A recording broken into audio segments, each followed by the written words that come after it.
Mephiston Red! Mephiston Red! Warpstone Glow! Yes! OK.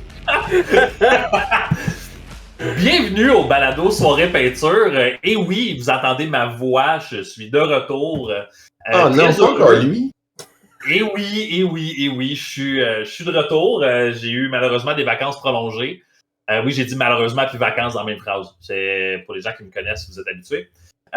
Bienvenue au balado Soirée Peinture, épisode 105. On tient à remercier la BIS, fier commanditaire du podcast. J'avais presque oublié. Tu vois qu'on rouille vite, hein? On oublie les bonnes habitudes. J'ai failli oublier de remercier notre commanditaire. Et vous avez entendu quelqu'un me couper la parole tantôt. Eric, re-bienvenue sur un épisode avec nous autres. Hey, ça va? Oui, écoute, on t'a eu en entrevue, v'là quoi, v'là... 2 ans? 2 ans, ouais, c'est ça. C'était au début, là. Oui. Quand on n'était pas connus puis qu'on avait 5 auditeurs, auditrices, là. Quelque chose du genre? Puis que là, maintenant, on en a 6. Ah. Puis attends, Bon, il y a entre-temps... quelqu'un qui a demandé à sa mère d'écouter le podcast, c'est ça. Ben non, je veux dire, c'est toi maintenant qui l'écoutes parce qu'on t'a eu en entrevue. Ah! Puis entre-temps, Eric, il venait à toutes nos soirées peinture ou presque. Ou presque. Et Oui. il a fait avec moi les 5 choses extraordinaires à propos de Gorka Mork que vous pouvez retrouver dans nos Reels ou sur YouTube. C'est vrai. Fait que dans le fond, à ce qu'on peut voir, Eric a été un collaborateur quand même assez récurrent. Tu sais, les gens, ils utilisent toujours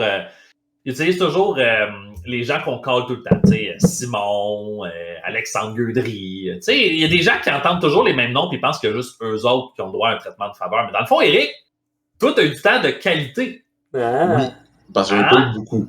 Non, mais tu as été sur caméra, tu as parlé de Gorka Morka. Oui, Et tu nous as vu en personne à chaque mois pendant les soirées peinture.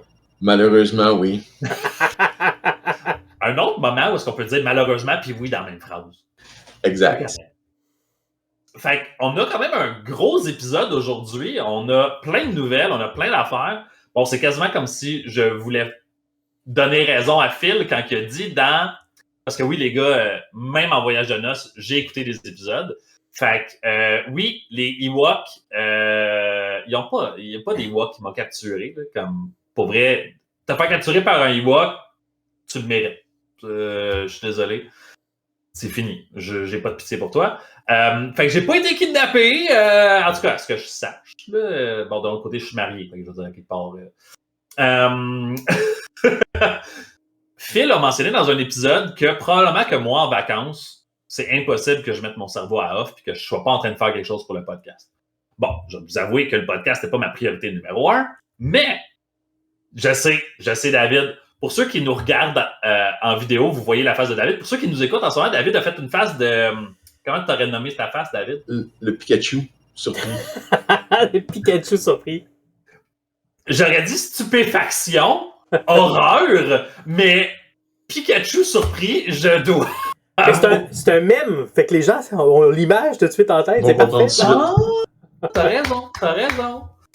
Fait que, oui, j'ai travaillé pour le podcast, j'ai réussi à nous avoir 2 super belles entrevues que j'ai vraiment hâte qu'on fasse, qui vont être dans les prochains épisodes. Je peux pas en dire plus pour tout de suite. Bon, vous le savez, là, moi, tant que c'est pas enregistré, canné, puis que David est pas en train de l'éditer, je préfère pas trop en jaser. Mais mon voyage de noces était très pratique pour ça. J'ai pu prendre le temps de communiquer avec plein de gens que j'avais hâte de rencontrer dans le monde du hobby, puis je me trouve vraiment chanceux de pouvoir avoir ces entrevues-là. Fait que ça va venir. Ça va venir. Et on a travaillé, j'en ai profité en parlant avec les gars de nouvelle release, 4e édition de Age of Sigmar. Ça nous prend un événement. David, veux-tu l'expliquer? Tu veux que je le fasse? Ben, je peux m'en charger. Ben oui, vas-y.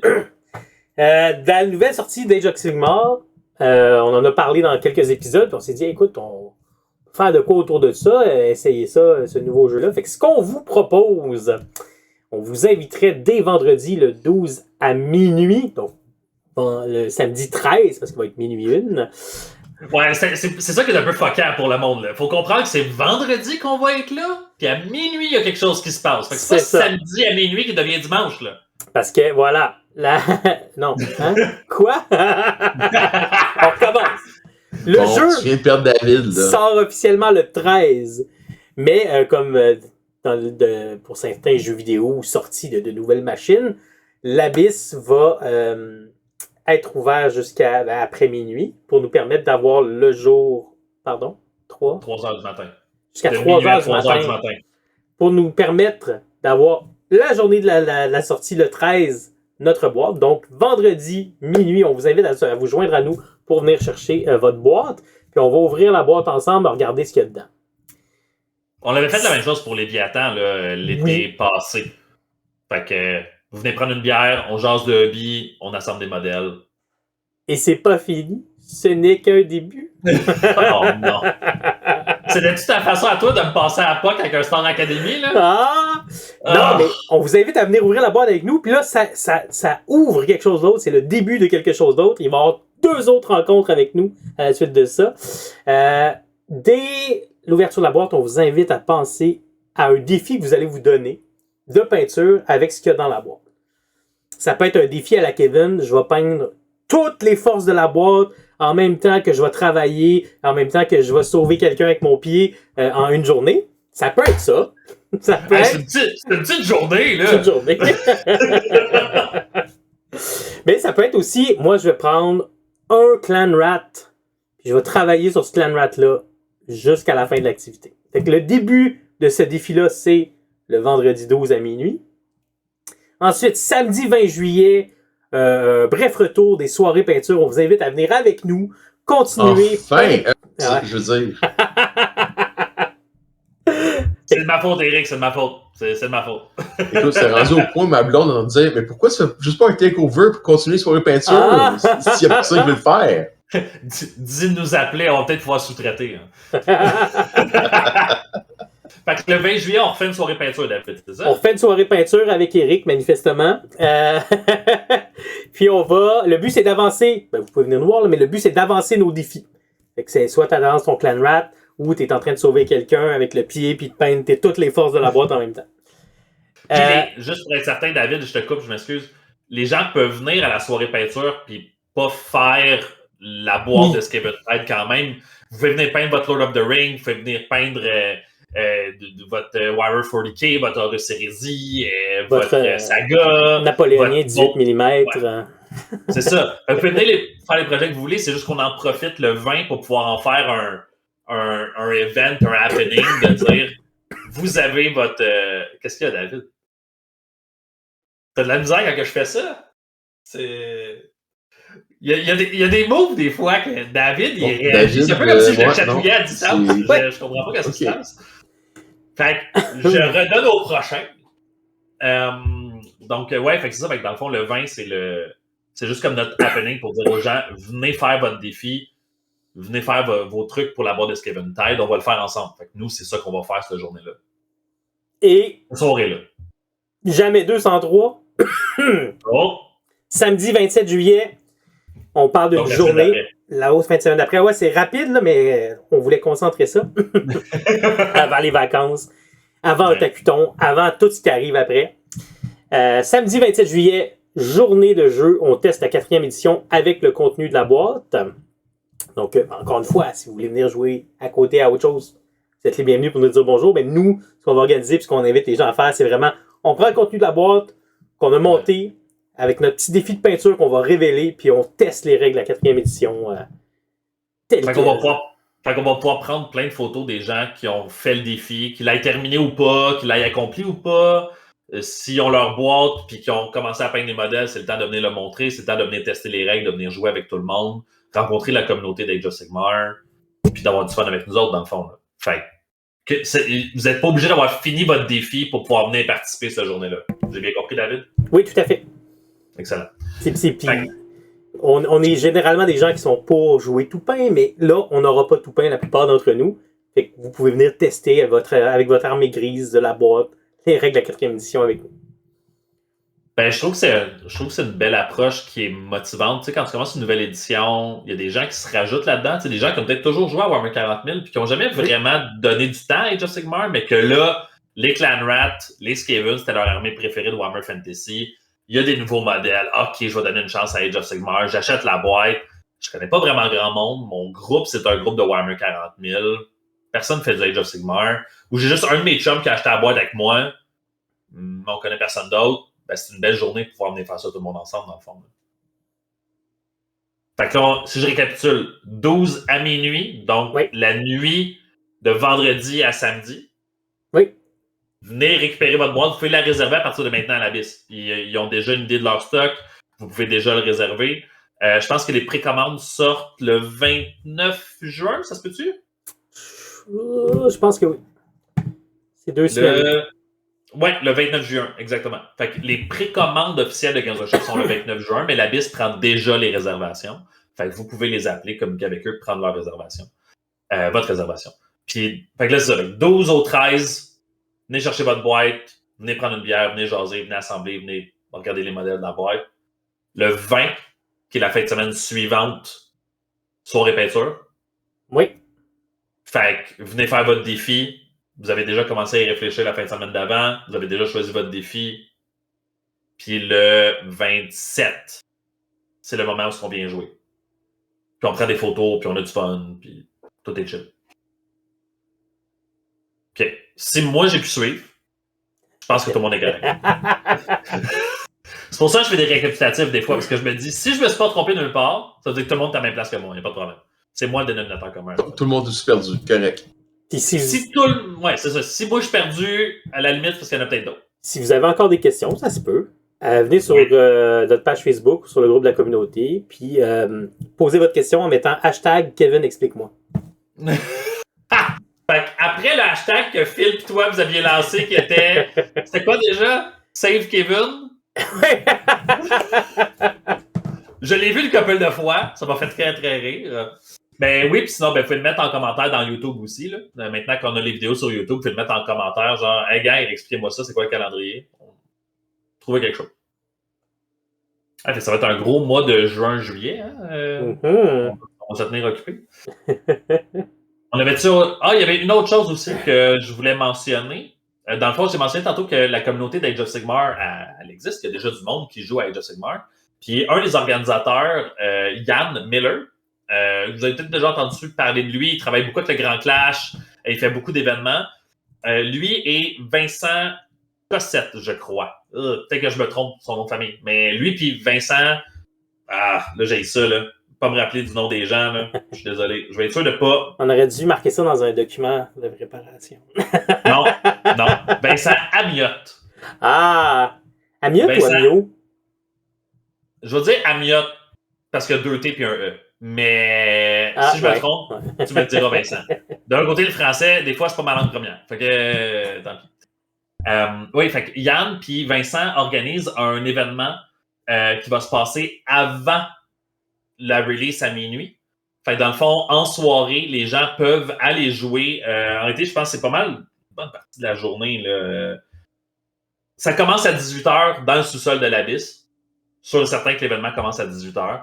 Vous vous amenez une Spearhead et la Spearhead, les listes sont déjà sur le site de Games Workshop. L'idée, c'est de faire un lancement de la 3e édition, un au revoir de la 3e édition pour faire le lancement de la 4e. Fait qu'il invite la communauté à venir jouer avant le lancement à minuit. Si vous voulez plus d'informations, vous pouvez écrire directement à l'Abysse ou sur le groupe de la communauté de Age of Sigmar. Vous pouvez les trouver facilement là, sur Facebook. Mais ils sont vraiment excités. Puis quand ils m'en ont parlé, j'étais comme, on fait quelque chose nous autres aussi à minuit avec l'Abysse. Pourquoi on fait pas tout ça ensemble? Fait que ça va être vraiment nice de pouvoir voir plein de belles armées sur des tables. Puis à minuit, pow! Mais si tu la lances, la 4e édition, tu vas la retrouver à quelle distance? Ça dépend qui la lance. OK. Si c'est Gotrek, comme qu'il y a des petits bras, ça ira pas bien loin. Je m'attendais à ce que David se mette en mode protection de Gotrek. Ah? Je suis un peu surpris que tu aies embarqué dans ma joke. Est-ce que Phil a eu un petit peu d'influence de Dark Elf sur toi durant les 3-4 épisodes que vous avez fait ensemble? Ou je sais que Gotrek n'a pas besoin de moi pour le défendre. Moi, là, les gens raisonnables, Eric, là, je veux que tu le saches, là, ça m'énerve. Là, il y avait le moyen d'être drôle. Il a décidé de me shut down à la place. Tu sais, je m'ennuyais de ça. Est-ce qu'on a toutes fait les annonces qu'on avait, David? Il me semble que oui. Je crois bien que oui. Ben, je suggère qu'on embarque dans le tour de table. Yeah! Écoute, avec tout cet engouement, je suggère que tu commences. Ben merci. Ça fait plaisir. Alors, Qu'est-ce que tu as fait dernièrement? ben, le 15 juin dernier avait lieu à l'Abysse une autre. On est rendu à notre 4e journée de jeu historique avec le club de jeux de figurines historiques de Montréal. Puis là, en plus, c'est une grosse fin de semaine. Il y avait bien du stock qui se passait à l'Abysse. Cette fois-là, on était en haut. Ça s'est bien passé. C'était bien installé. On a pu faire notre belle journée de jeu. Au menu, on avait du Mousquet Tomahawk, Artung Panzer, Congo Aztec et This Very Ground. Donc, Guerre de la Conquête, les Conquistadors versus Aztèques, puis Deuxième Guerre mondiale. Okay. Très intéressant. Le monde était. Je pense que j'ai joué avec des gens très sympathiques ce jour-là. Ben, les photos étaient vraiment belles. Je sais que tu as mis les photos que vous avez prises lors de l'événement Oui. sur la page Facebook et sur l'Instagram. C'est vraiment nice. C'est vraiment des belles shots là, de le modèle dans la broussaille avec la maison en arrière et tout. Là. J'adore ça, voir ces photos-là. Ah oui, les gens avec du club, ils mettent un gros effort sur leur table puis peignent leurs figurines. C'est superbe. Puis ça donne une expérience vraiment incroyable. Là. Si vous avez jamais joué à des jeux de figurines, là, c'est le concept du participation game. Ça vous tente d'essayer, tout est fourni. Fait que vous avez juste à vous inscrire et à vous présenter le jour même. Vous allez vivre l'expérience totale avec un scénario puis une histoire. Ça va être super intéressant. On peut difficilement faire plus un all you can eat, déjà prête pour toi, sur place, on te donne tout. C'est fou à quel point une belle table avec pas des buildings en MDF à moitié faite, ça vend bien plus. C'est fou.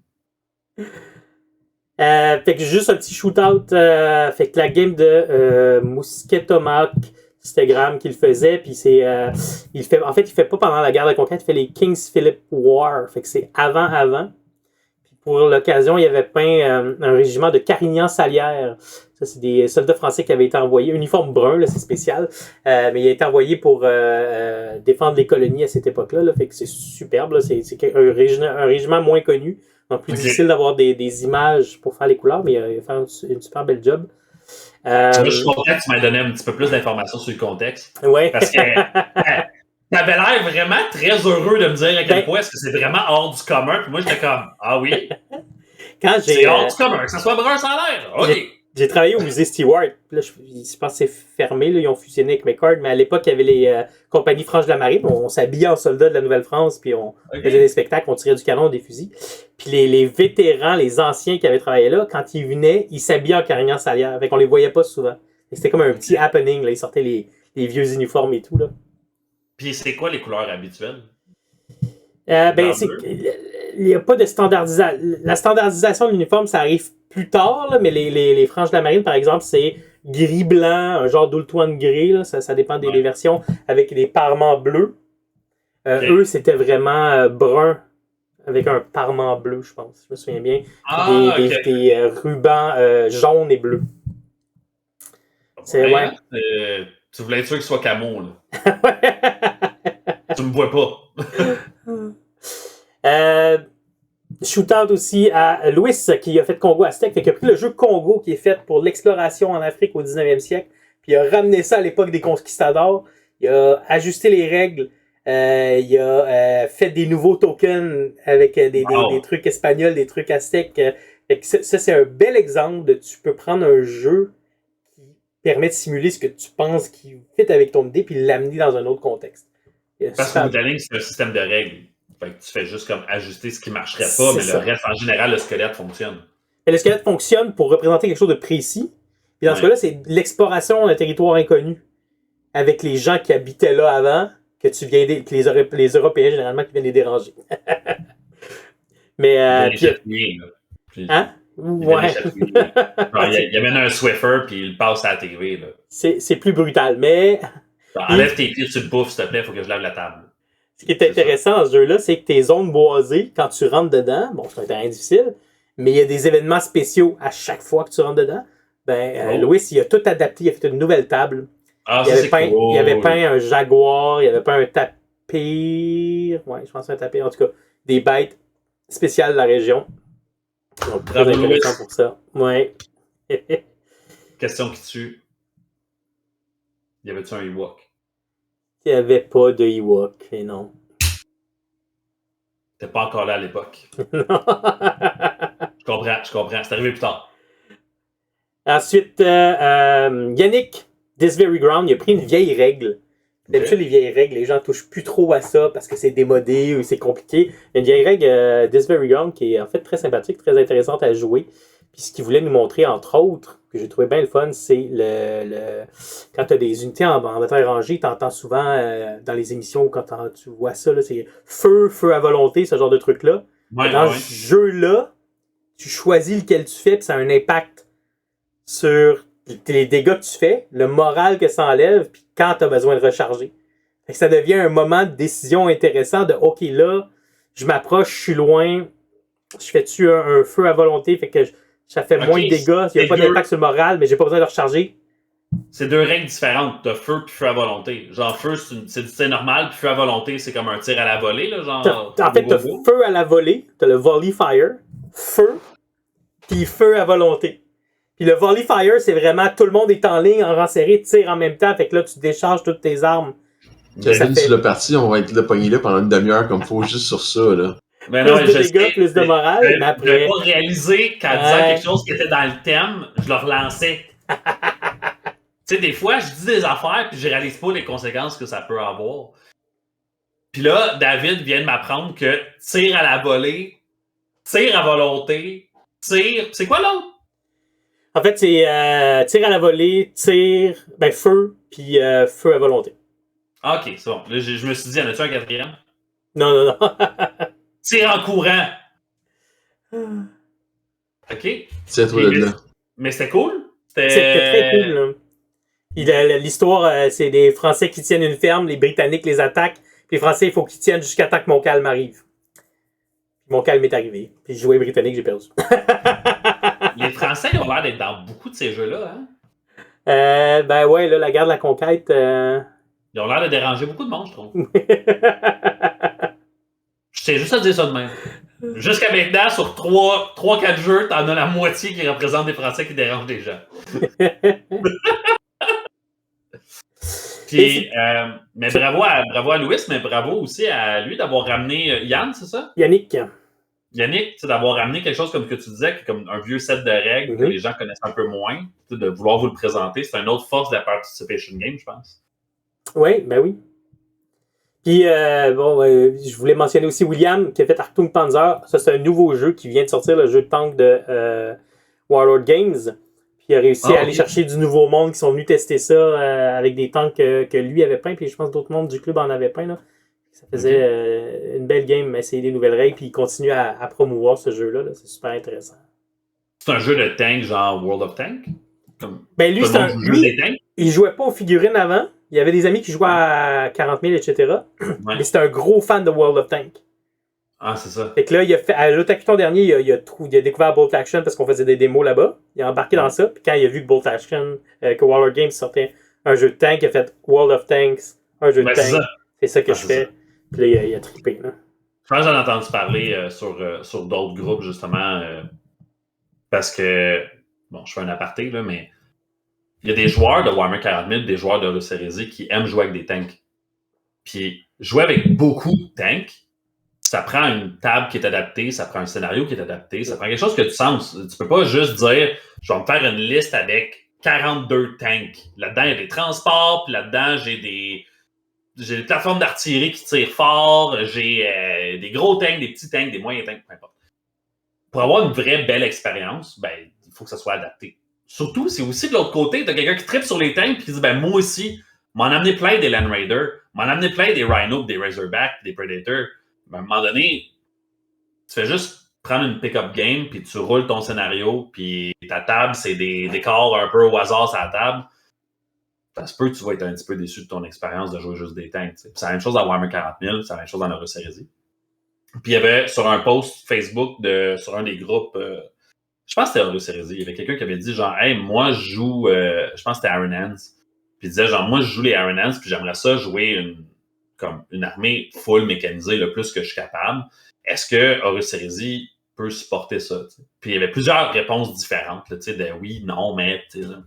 Puis une des personnes avait suggéré ce jeu-là. Avait dit, peut-être que tu pourrais prendre ce jeu-là, puis prendre les mécaniques de règles, puis adapter un peu, parce qu'il y a des scénarios, il y a un système de jeu, il y a une façon de pouvoir jouer à ça avec des règles qui sont faites pour ça, qui va être plus proche de World of Tanks.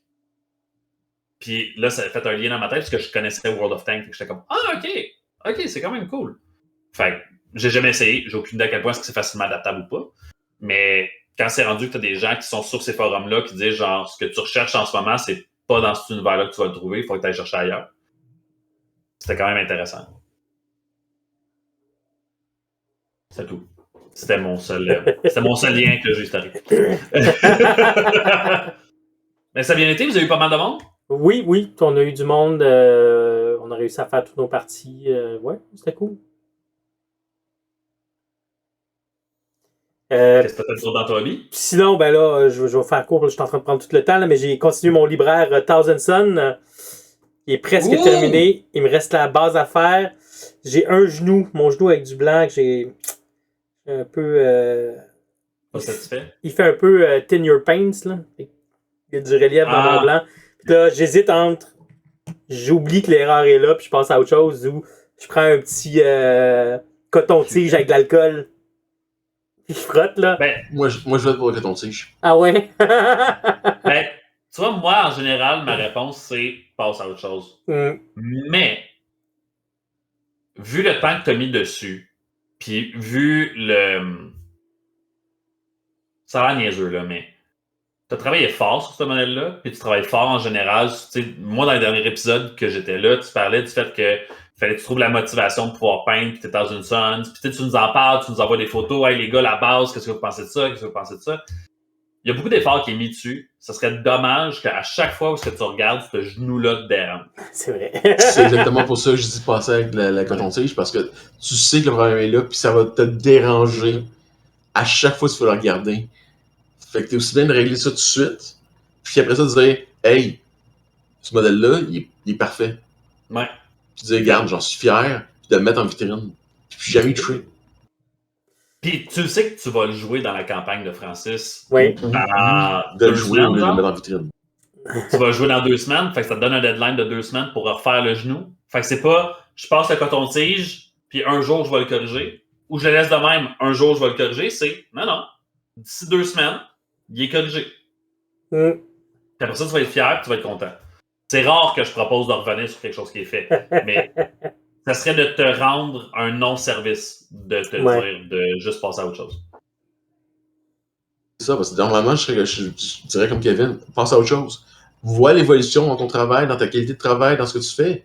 Mais là, tu sais que c'est un modèle qui est spécial pour toi, c'est un modèle qui est un center point, un centerpiece. Il va te gosser. Arrange-le tout de suite. Bon, ok, vous m'avez convaincu. Je sors l'alcool et le coton-tige. Fait que tu vas aller chercher tout de suite? Ouais, je m'en fais ça là. Pendant qu'il enregistre l'épisode. Hey les gars, la résine a commencé à bender. Y a-tu trop d'alcool dessus? Ton genou a l'air d'un coude? Oui. Fait qu'est-ce que t'as fait d'autre? Fait que, bon, Thousand Sun, j'ai fait un petit voyage à Québec. Je me suis acheté des peintures pendant que j'étais là-bas. Puis, ouais, je me suis acheté de l'huile. J'ai continué, là, j'ai des projets pour l'huile. Là. Je me suis même acheté un petit livre de Tai Lung, comment peindre avec de l'huile. J'étais curieux. Là. Je vais aller voir ça. Puis sinon, ben, j'avais commandé le nouveau jeu de Studio Tomahawk, V for Victory, mais c'est 5 pour la victoire, en fait. Petit jeu d'escarmouche de Deuxième Guerre mondiale que j'ai pas testé encore, j'ai pas vu c'était quoi. Mais apparemment, le système de cartes qui vient avec ressemble à celui de Congo. Donc, je vais regarder tout ça, puis je vais sûrement vous en parler dans un prochain épisode. J'ai une question, David. Oui. Y a-t-il un lien avec une vendetta ou... Ben, moi, à la base, je pensais que c'était V pour la victoire parce que c'était le symbole de la victoire pendant la Deuxième Guerre mondiale, avec les doigts. Apparemment, c'est 5 parce que ça te prend des 5 sur tes dés pour réussir. Fait que là, il y a un double lien dans le fond. C'est le V de la victoire, mais ça te prend 5 pour réussir sur tes dés. 5 et plus. Bon.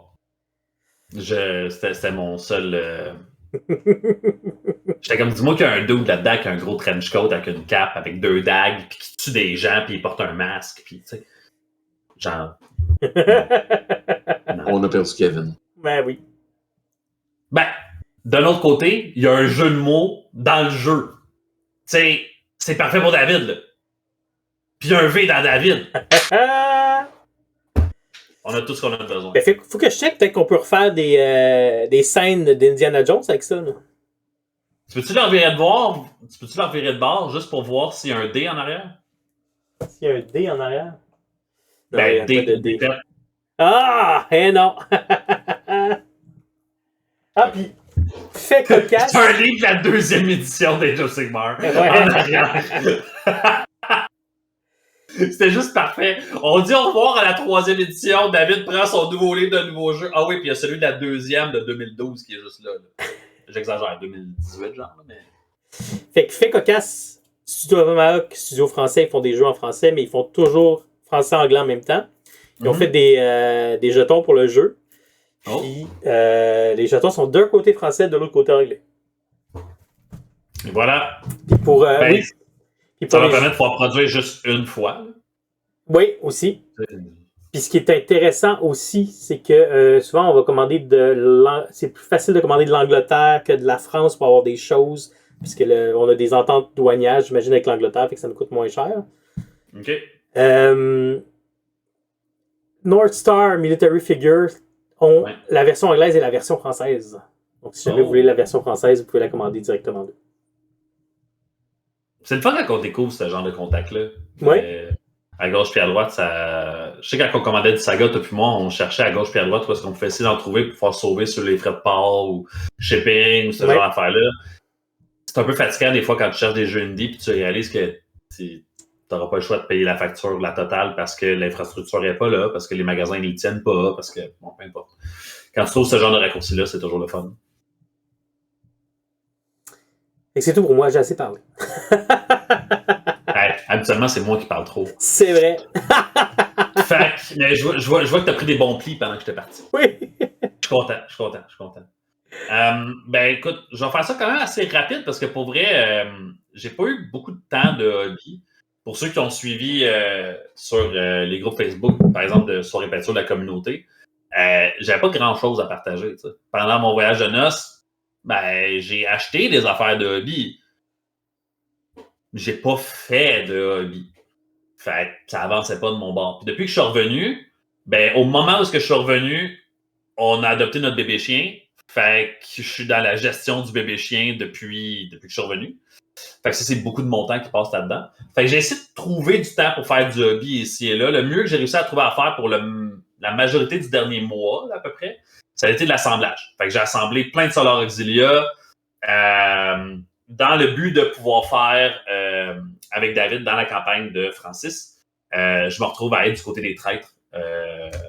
Traître, entre guillemets, Magnus did nothing wrong, whatever, tout ce genre d'affaires-là. Là.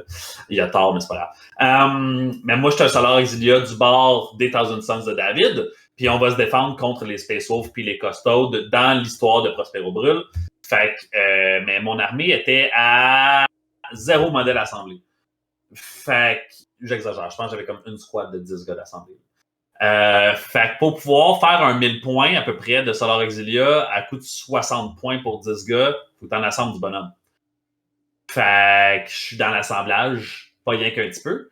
Et comme c'est un zone mortaliste, je pense, le scénario qu'on s'en va faire, Je pense que oui. Ben, ça veut dire que j'ai pas d'artillerie, j'ai pas de cavalerie, j'ai pas de sentinelle, j'ai pas de tank. Fait que c'est encore de l'assemblage d'infanterie qu'il faut que je fasse. Fait que j'ai acheté et commencé l'assemblage. Là, peut-être qu'on le verra pas super bien sur la caméra. Ouais, quand même pas bien. Fait que j'ai les... comment ça s'appelle déjà? C'est les Veletalis Storm Section. Qui sont une boîte où tu peux assembler les dudes avec soit des haches ou des guns, des bolkheads. Dans le fond, c'est un peu comme ton infanterie d'élite dans les Solar Auxilia. Et comme les Solar Auxilia fonctionnent par trio, leur tertio, la façon qu'ils sont organisés, les squads se supportent les unes des autres, mais doivent rester proches pour pouvoir se donner des ordres de tir à la volée, puis ce genre d'affaire-là. Hein? Il y a comme un lien avec ça. Fait que comme que leurs ordres puis leur support fonctionnent quand ils sont proches, ben, t'es encouragé à bâtir ton armée avec des squads qui sont remplis quand même pas pire à bloc. Là. Une squad de 10, tu ne feras pas bien grand-chose avec ça, c'est des humains avec des guns. Fait que contre des Space Marines, bonne chance. Fait que c'est souvent des squads de 10, 20, 30, puis tu les mets 3 fois. Fait que tes gars avec des haches, tes gars avec des Volkites, tes gars avec des guns normales, tes tanks, tout ça fonctionne un peu en tertio. Là. Fait que c'est beaucoup d'assemblage. Flesh Eater Court, j'ai assemblé encore plus de stock de Flesh Eater Court. Et je m'étais lancé un petit défi de peinture. Je ne sais pas si je vais réussir à le faire. Là. Je me suis fait un backup. C'est comme ça que mon cerveau fonctionne. Je m'étais donné un défi de peinture à me dire il faut que je peigne un modèle, thème d'hiver. J'ai envie de faire ça. Il y avait comme un petit groupe là, qui s'était lancé sur Twitch ou whatever, là, de peindre quelque chose de vraiment le fun. J'étais comme, hey, je vais embarquer avec eux autres. Ça va être cool. Fait que j'ai assemblé plein de goules. Pour ça, je me suis dit, mais pour un défi de peinture, ce serait cool que je fasse quelque chose d'un peu différent de ce que je fais d'habitude. Oh! Fait que de faire, bon là, la caméra zoome pas super bien, mais dans le fond, j'ai acheté le Bretonnian Lord sur Pégase. Puis je lui ai préparé une belle petite base ovale de Age of Sigmar. Bon, on voit pas encore super bien, mais c'est majoritairement des tuiles qui sont comme sur du sol brisé. Fait que je vais le peindre en marbre pour les tuiles, pour pouvoir faire des tuiles de marbre un peu rosé. Fait que du marbre rosé. Puis un sol gris avec de la neige pour fitter avec mes goules. Puis là, j'en dis pas plus. Les gens vont comprendre peut-être un petit message, peut-être pas. Whatever. En tout cas, moi, je pense que tu laisseras pas tes adversaires de marbre. Bravo. Mais puis là, tu vois, j'ai fait exprès de mettre une petite base carrée. Comme ça, les gens pourront pas me dire il n'est pas sa bonne base. Je commence tant qu'il n'est pas fini, il est sa bonne base. Quand il va être fini, il va être sa base ovale. Bon, ça, c'est pas grave. Fait que ça aussi, j'ai fait ça, puis j'ai dit que j'ai fait un backup. Défi de peindre quelque chose d'enneigé. J'ai peint mon Master of Signal pour mes Sons of Horus. Bon, là, il zoome bizarre là, sur la caméra, mais dans le fond, je m'étais fait une conversion d'un Sons of Horus avec 2 Chainblade. Je trouve que le Master of Signal dans l'Horus Heresy, pour vrai, il a vraiment un rôle de support, puis c'est correct. Là, son rôle, c'est de caler les signaux, puis de faire la communication entre les gens, puis de caler les bombardements, puis whatever, là. Puis aider avec les deep strikes. Il a un rôle de coordonnateur. C'est bien chill. Mais t'es un Sons of Horus. Comme il n'y a pas Ultramarine, Imperial Fist, Master of Signal avec juste un petit doigt sur l'oreille qui call des bombarding strikes ou whatever, là, j'y crois, il n'y a pas de problème. Le Sons of Horus, là, qui vient d'une gang de rue sur Cotonia, qui devient un Space Marine, qui s'est battu à travers plein d'aventures, puis que là, tout d'un coup, il se met un petit doigt sur l'oreille pour coller des bombardements. Là. J'embarque pas. Fait que je voulais quelque chose qui avait l'air violent. Fait que je suis vraiment content pour elle. Ça m'a fait du bien. C'est comme ça comme relancé ma passion de peinture, qui m'a amené à retourner sur mes Solar Auxilia. Puis là, je disais tantôt que j'ai fait de l'assemblage. Bon, là, encore une fois, ils zooment semi-bien, là. Mais j'ai fait... je suis rendu presque à la fin d'une gang de 10 de Solar Auxilia Rifleman. C'est de la job de peinture. Je ne vais pas cacher que... Un beau petit verre que tu as fait. Merci. Tu sais, je peux pas m'empêcher quand je vais en voyage d'être inspiré par quelque chose. Fait que quand je suis allé en Grèce, ben, tout ce qui est marbre m'a grandement inspiré. Fait que là, je commençais à chercher dans ma tête toutes mes armées qu'il faut avoir du marbre. Fait que j'ai assemblé ma team de Warcry. Ah oui, c'est vrai. J'ai aussi assemblé toute ma team de Warcry. Puis je leur ai cassé des tuiles de marbre sur le sol. Fait que j'ai pris les... je l'ai pas à côté de moi. Ah non, je l'ai ici.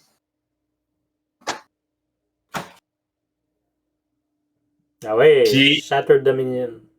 Ils ont des morceaux comme ça, un peu tirés de nulle part, que tu peux mettre sur des bases de gros monstres, mettons. Ben, je me suis dit, je vais les couper, je vais les fendre, puis je vais les mettre sur des bases plus petites pour qu'ils rentrent dedans, comme si c'était des morceaux de marbre qui traînent à terre, comme que je voyais quand j'étais en Grèce puis que tu marches sur un site historique. Il n'y a pas juste des colonnes de marbre, là. Il y a des tuiles de marbre à terre, il y a des designs de marbre à terre, puis ils sont laissés là tant qu'ils n'ont pas trouvé l'endroit où est-ce qu'ils peuvent les mettre ou whatever. Fait que je trouvais ça intéressant, puis j'étais comme, mais les luminettes, ça fitterait tellement. ça fitterait tellement que dans les civilisations, ils vont dans des lieux arcaniques, ils vont dans des lieux où est-ce qu'il y a de l'histoire, où est-ce qu'il y a de la culture, où est-ce qu'à la limite, ils vont prendre le dessus de la culture. C'est pas des Français, quand même. Ils vont pas juste chatouiller. Ils dérangent le monde, mais pas pour la même raison. Ben c'est ça. Fait que je me suis fait chercher plein d'affaires, puis je suis tombé sur cette idée-là de mais les Solar Auxilia, il y en a un qui a des symboles grecs, qui a des symboles de Minos, le taureau, là. Puis c'est les Agathon quelque chose. Council of Agathon ou whatever, c'est pas grave, là. Mais c'est les descendants du 11 Marshall Cohort. En tout cas, grosse histoire. Les Solar Auxilia ont eu, v'là un certain temps, des régiments d'élite qui venaient d'un Marshall en particulier, qui étaient en eux-mêmes quelque chose. Puis avec le temps, ça s'est comme décliné en d'autres sortes de cohortes, en d'autres sortes d'armées. Et les Agathon quelque chose sont les descendants directs de eux, dont ils ont cet aspect un peu élite-là. Et ils sont l'opposé des Edmonds Cleaver, Edmonds quelque chose, qui sont ceux des Sons of Horus. Tony Headhunters? Oui, exact. Fait que les Headhunters sont l'opposant naturel des Agathon, Agravon. Je m'excuse, j'ai pas le. Arcade Palanites, non? Arcadian Janissaries? Non. Hey, je vais te le trouver. Je vais te le trouver. Là, ça me gosse. On va passer plus de temps. On va passer plus de temps aujourd'hui à chercher quelque chose, mais c'est ça qui va arriver. C'est ça qui va arriver. Solar Auxilia.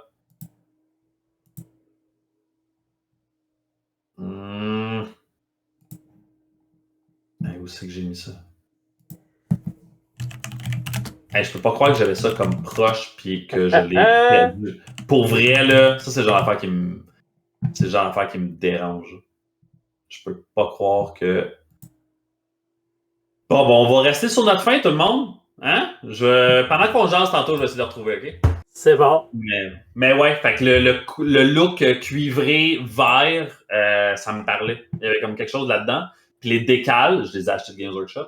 Les décals, c'est vraiment des décals qui font penser aux Grecs, à tout ce qui est Minotaure grec, tout ce qui est même les runes, les écrits, c'est très tiré de ça. Puis leur histoire est tirée de ça aussi. Dans le fond, c'est qu'ils s'inspirent de la Grèce antique, de Terra, comme étant des guerriers avec des mythes et des légendes plus grands que nature, ce qui les amène à avoir des feats of strength encore plus impressionnants. Fait que voilà. Puis en même temps, ça me permet de pouvoir chasser les Sons of Horus de Phil. Excusez, les Luna Wolf. Je suis vraiment désolé. Fait que ça va un peu avec. Fait que c'est pas mal ça. Ouais, ça va être pas mal ça. Eric? Yes. Toi, on ne s'est pas parlé depuis 2 ans, mais... J'ai fait quelques petites affaires entre-temps. Ouais. Vas-y donc. Moi, dernièrement, j'ai eu un autre ajout du Kickstarter de Kingdom Death qui est arrivé. Parce que j'avais backé l'extension quand ils l'ont faite sur Kickstarter en 2017, 2018, quelque chose du genre. Wow. Okay, ouais, non, c'est ça. Ça prend du temps. Kingdom Death prend toujours du temps, mais il livre toujours. Faut que tu le fasses confiance. Oui. Oh, oui, ça, c'était pas le problème. Il est arrivé la première fois, puis le deal était très excellent. Fait que cette fois-ci, j'ai fait la même chose. Okay. Fait que là, c'est ça. Cette fois-ci, j'ai eu un monstre qui est arrivé, que j'ai déjà assemblé. Puis j'ai eu des survivants qui sont faits pour un des monstres qui donnent des rôles aux personnages, aux joueurs, en fait. Parce que la fête est une pièce de théâtre. En tout cas, c'est juste un monstre weird, comme d'habitude. Fait que j'ai eu j'ai en train de les assembler. J'en ai un d'assez de fini. On dirait un genre de Beastman, ça se peut-tu? Ah non, c'est un genre de Jester. Ouais. Un bouffon. Exactement ça. C'est Jester. Okay. Fait que c'est ça, j'en ai 4. Il y en a un qui est Jester. Fait que chaque personnage a un rôle. Puis dans le fait, si tu agis pas comme le rôle est supposé être, le monstre inflige des pénalités. Parce que c'est un espèce de fight vraiment régulièrement. Écoute, c'est un fight bizarre. J'ai fait cool. Puis là, ils ont fait une figurine à l'effigie des rôles qui sont donnés parce que d'habitude, c'était une petite carte pour dire t'étais quel rôle. J'ai fait, tant qu'il y a, j'ai ramassé les figurines, puis je vais les assembler.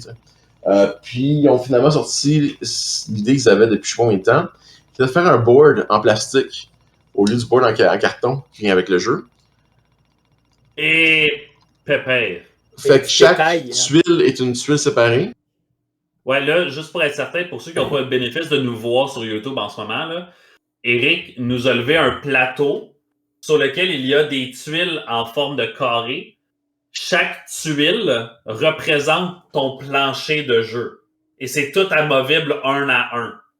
Le plateau a l'air d'être 12 pouces par 12 pouces à peu près, c'est possible? Tu vois que la figurine, la taille de la figurine fit à peu près la tuile. Ouais. Fait que ça ressemble à 12 pouces par 12 pouces. C'est une base de 30 mm.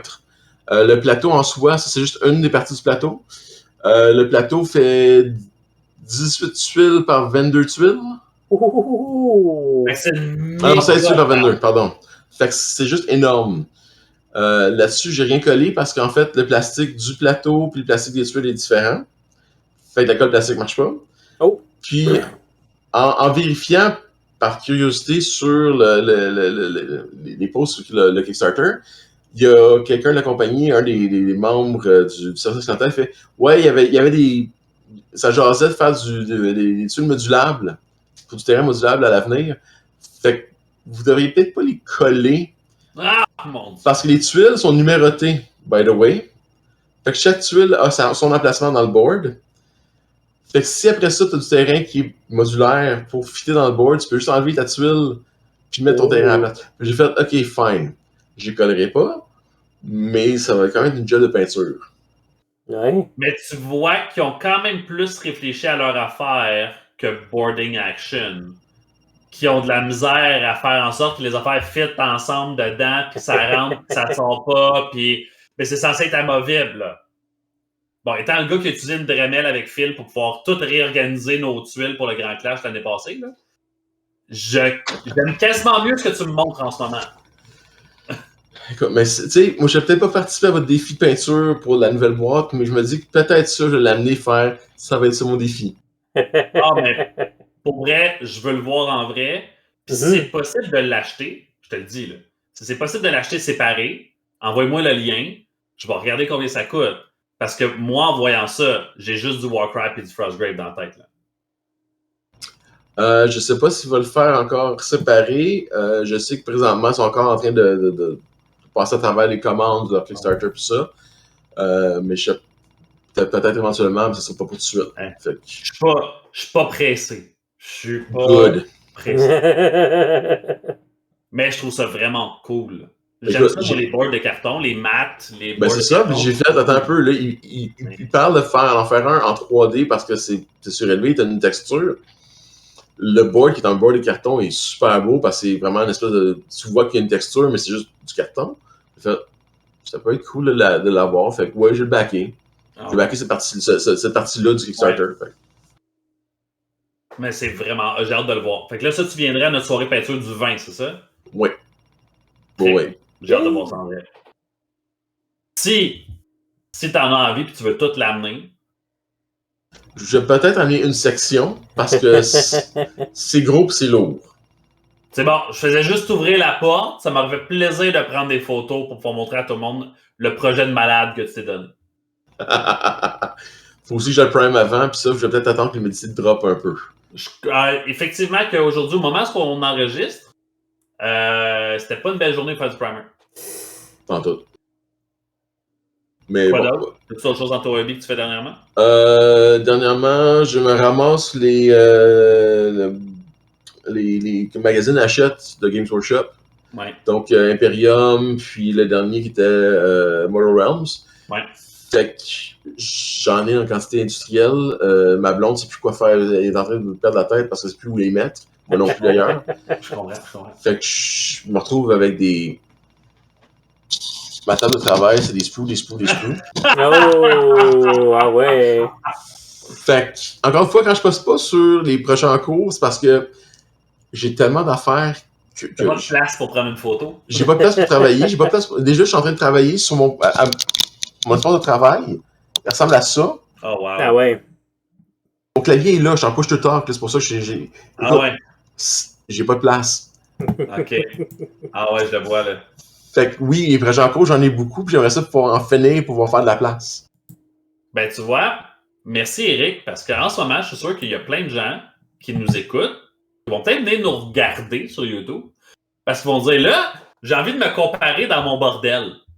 Tu sais, tout le monde aime ça, se comparer dans son bordel, puis tout le monde trouve que nos tables de hobby sont trop remplies de stock, puis qu'on fait pas assez de ménage. Là, tu viens de donner un exemple concret à certaines personnes pour dire, Tout à fait. je suis-tu dans la norme ou je suis pas dans la norme? C'est un bordel, mais c'est un bordel qui est ordonné. Je suis quand même capable de retrouver la majorité de mon stock. T'as-tu déjà entendu quelqu'un dire qu'il y avait un bordel pas ordonné? Des fois? Mais parce que je dis la même affaire. Mais à un moment donné, je l'ai dit à un de mes étudiants, puis je me suis dit, ouais, j'ai jamais entendu personne dire j'ai un bordel désordonné. Tout le monde dit qu'il y a un bordel ordonné. Dans le fond, c'est juste que nous autres, on se retrouve. Est-ce que c'est vraiment ordonné? Ça, c'est une autre affaire. Mais bon, pas obligé d'aller là. Tout à fait. Mais bon. Ah, mais c'est cool que, je veux dire, t'as quand même pas mal de projets devant toi. Là. Fait que Oui, ça veut dire que... je prendrai ma retraite demain, je serai occupé jusqu'à la fin de mes jours. Là. Puis ça veut dire que si, avec la 4e édition d'Age of Sigmar, il y a quelque chose là-dedans qui t'intéresse, t'as en masse de produits pour pouvoir embarquer dans des petites games avec nous autres. Probablement, sans problème, ouais. Oh, ouais. Nice. T'avais-tu autre chose à ajouter pour ton tour de table? Non, c'est pas mal ça. Je veux dire, j'assemble du stock, je ramasse du stock, j'ai pas de temps pour peinturer parce que j'ai pas de place. C'est pour ça que je viens au soir peinture, c'est parce que c'est mon moment où je peux peinturer. Fait que le fait qu'il n'y en ait pas eu tant que ça dernièrement, c'est pour ça que ça s'accumule ici. Fait que je suis pas content de voir. C'est notre faute, David. C'est ça. On était son facteur de protection, puis on l'a enlevé. Vous avez été mon excuse, puis j'ai plus d'excuses. Mais non, sinon, je regarde les actualités au niveau de la figurine ces temps-ci. Fait que, parfois, je sais qu'on va en parler ce soir, mais oui, ça brasse. Pas seulement pour notre sujet ce soir, mais je disais dernièrement, il y a eu Atomic Mass Games qui ont annoncé la fin d'X-Wing puis Armada. Ouais. Il y a Rackham qui a finalement ressorti des cartons parce qu'il y a. C'est qui encore qui Il y a quelqu'un d'autre qui l'a décidé de le backer à nouveau, genre? C'est en fait non, c'est la Cour française a finalement rendu sa décision. Puis a revendu les droits et la propriété intellectuelle à Monolith Games. Oui. Donc, on va peut-être avoir des nouvelles de Rackham ou de confrontation éventuellement. Ça veut-tu dire qu'à quelque part, bientôt, un jour peut-être, on pourrait avoir une refonte de modèles qui étaient discontinués, qui se vendent super cher sur eBay, qu'on a rencontré quelqu'un qui avait un bazar de hobbyistes où est-ce qu'il faisait comme des prix qui avaient du sens, là. Mais là, ces modèles-là vont peut-être devenir current range ou un genre de made-to-order. Peut-être. On ne sait pas encore ça va être quoi les plans. Présentement, Monolith, ce qu'ils sont en train de faire, ils sont en train de finir un Kickstarter pour une extension de Mythic Battles. Okay. Puis je pense que l'annonce ou les plans officiels vont être dévoilés peut-être vers la fin d'année, janvier, dans 2025. Fait que, ils ont déjà du stock sur la planche avant de tomber dans ce qu'ils vont faire avec. Mais c'est eux qui ont les règles, c'est eux qui ont les droits. On va voir ce qui va s'en venir avec ça. Ok, cool. Ben, je vais faire un lien avec ce que tu dis. Je pense qu'on serait rendu à notre sujet principal, tant qu'à parler du fait que le monde du hobby, ça bouge puis ça fesse ces temps-ci. On est-tu prêt à rentrer dans le vif du sujet? Aussi bien. On va enlever le band-aid tout de suite. Let's go!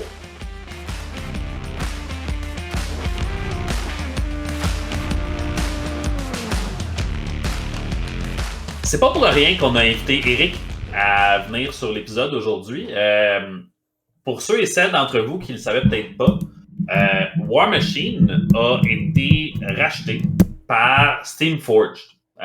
Donc, dans le fond, Steamforged, une compagnie connue pour surtout ses board games, Dark Souls, Epic Encounters, Local Legends, et le jeu de figurines de Guild Ball, qui a eu comme sa montée en popularité, peut-être 2010, dans ce coin-là? Je dirais plus 2015-2016, j'ai envie de dire. Parce que il me semble que les premières figurines sont sorties vers 2016, fait que 2016 à 2018.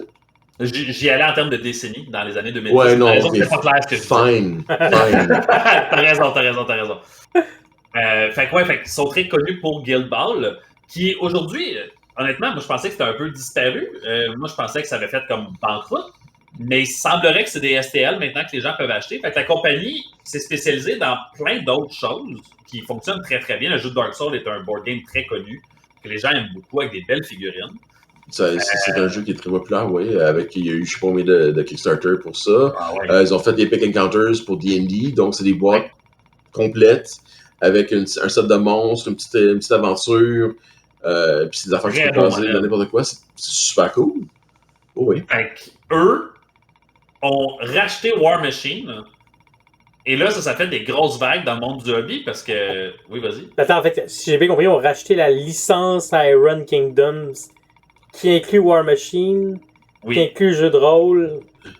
Qui inclut Hordes, qui inclut un paquet d'autres trucs. Ils ont racheté aussi... En fait, je pense que la seule chose qui n'était pas incluse dans l'annonce, qui n'était pas mentionnée, c'était Monster Apocalypse.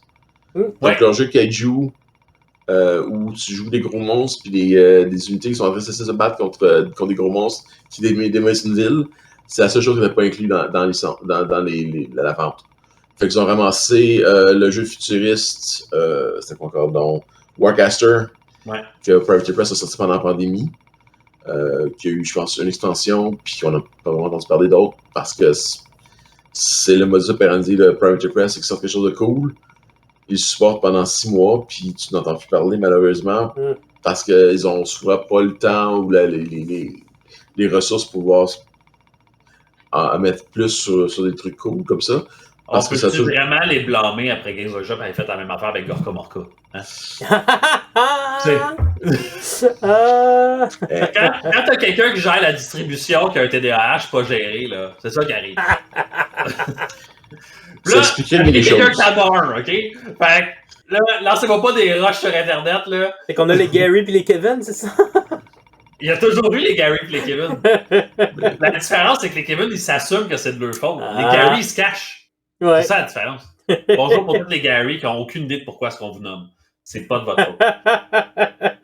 Mais non, c'est ça. Fait la licence comprenait un paquet de trucs. Fait que oui, j'attendais la prochaine Kickstarter parce que le Iron Kingdom RPG, depuis un petit bout de temps, ils font ça à coup de Kickstarter.